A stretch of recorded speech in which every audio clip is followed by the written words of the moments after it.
Welcome back to the Pratte Pack Gym, nestled along the beautiful Ohio River, and we are getting ready for an epic day. But first, let me just say thanks to Steve Sheets and that family. I got some great gear today in the mail from the United States Postal Service, so I was pumped. And thank you so much for being a friend of your Pratte Pack. But more importantly, thanks for all of the great services that you provide. Even got some new gas pumps over there in Rochester that the people are really loving, giving you all sorts of alternatives when it comes to fuel. And in eastern Ohio, in Calcutta, you can actually get a cold Miller Lite. And I'm hoping that that happens soon in Pennsylvania, too. Just love what the Sheets family does, and they've been friends of mine for a very long time. So I'm honored to wear the brand that always reminds me, when I gotta go, it's MTO Food, so I can hit the road. Fuel, fun, and food. Sheets, there's one in your neighborhood. Coming up later, I'll be in that neighborhood that is the east end of East Liverpool on the historic Mulberry Street at Lou Valino's Casa de Emmanuel. Ted Arnaud and I are going to talk some serious stuff, and that's Syria, because they've been in the news of late. In case you haven't heard, trending and CBS Radio News is covering this story. Syrian President Bashar al-Assad said reports of chemical attack by his forces were 100% fabrication. In an exclusive interview, he said there was no order to make any attack. More than 80 people were killed in a rebel-held town on April the 4th, and hundreds suffered symptoms consistent with nerve agent. Now, he went on to tell this news agency, the AFP, that the Syrian government gave up its arsenal of chemical weapons in 2013, added, quote, even if we had them, we wouldn't use them. So we're going to be talking about this and why it's such a big deal as far as what's affecting our world, and why I believe Rex Tillerson, who is there for us, the Secretary of State, we could not have a better voice representing the United States and trying to keep the world safe and a better place. But Ted Arnaud, during his time in the United States Air Force, was literally within an hour from the Syrian border. He was in Turkey. And yes, it was just a short drive to that city that has been in the news of late, Aleppo. So Syria, what is it? Well, it's in a southwest Asian heart of Middle East. The Mediterranean coastal plain is backed by a low range of hills, followed by a vast interior desert plateau. And most people live near the coast or near the Euphrates River. You've heard Betsy Howe, who's been on the air with me many times on News Radio 1020 KDK during her days covering the Middle East for the Tribune Review, talking about the Euphrates Rivers. And Damascus, the capital of this desert country, was built on an oasis and is said to be the world's oldest continuously inhabited settlement.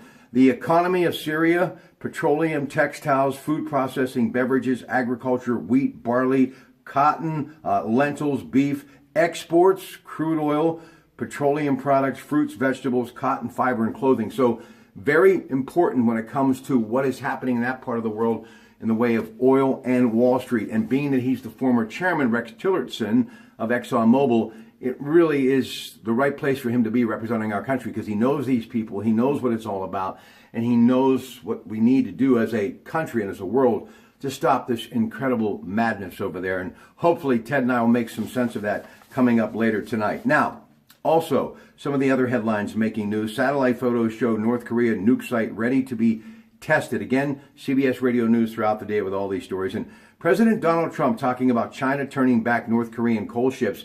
And you know, Ted and I, big advocates of the coal community, and Ted for many years residing in West Virginia, now of course spending most of his time in Florida with the grandkids and family. We're going to be talking about what this could mean to the coal industry in the United States, because China, in essence, would start buying coal from our country. Or is there someplace else they can go? Ted will have the answers on that tonight as well. Plus CBS Radio News again throughout the day with all these stories on News Radio 1020 KDK. And you know, something else I'm going to be talking to Ted about tonight, with what has been happening with Vladimir Putin, you have to really wonder, did the Cold War ever really thaw? So that is something else we're going to be discussing tonight. Now, in the way of sports news, a lot of stuff to get to, but let's begin with Marc-Andre Fleury. I mean, here's a guy who had that starting position taken away from him, but he never complained. He did what he was supposed to do when called upon, and the trade deadline came and went. A lot of people thought, well, why are they going to keep the salary? Why didn't they get rid of Marc-Andre Fleury? Good example is because of what happened last night. Matt Murray, first game of the postseason, he tweaked something, so he couldn't play. But Marc-Andre Fleury did. He came in and had 31 stops on the evening. The Pens beat Columbus in the first of their playoff series, 3-1 at the PPG Paints Arena. Phil Kessel, Nick Bonino, and Brian Rust scored. And how about getting Malcolm back in the lineup? He had a couple of big assists on Rust and Kessel's goal. Game 2 will be Saturday night, 7 o'clock again at the PPG Paints Arena.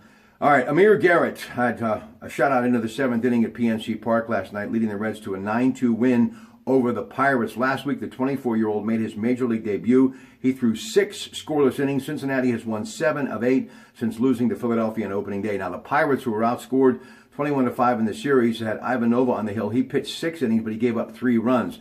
Originally, the team was scheduled to be off today, but they're flying to Boston for a makeup game. First pitch a little after 2 today. Chad Kuhl gets the start. You can hear it on 93.7 The Fan. Then tomorrow, it's Wrigley Field. The Chicago Cubs, it'll start a little after 2. Garrett Cole gets the start, and as always, 93.7 The Fan. They'll be there all weekend. Don't forget Saturday, because of a baseball game at Wrigley Field, 2:20. That game on 93.7 The Fan, and we are honored to have the Blue Gold game, which is being presented by PNC Bank at Heinz Field for all of you Pitt Panther fans on News Radio 1020 KDK, beginning at 1 o'clock.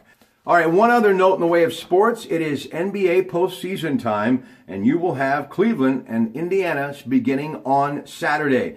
And I must say, with all of the issues that the Cavaliers have had, and as far as how they ended the season in the way of their losing and their injuries, you got to believe that this team is the most vulnerable that they have been since LeBron came back from Miami. They're the defending NBA champions, and Game 1 against Indiana will be this Saturday at 3 o'clock, and you can watch it on ABC. Ladies and gentlemen, have yourself a great rest of the day, and remember, breakfast, lunch, or dinner, there's one in your neighborhood. Sheets. Good afternoon.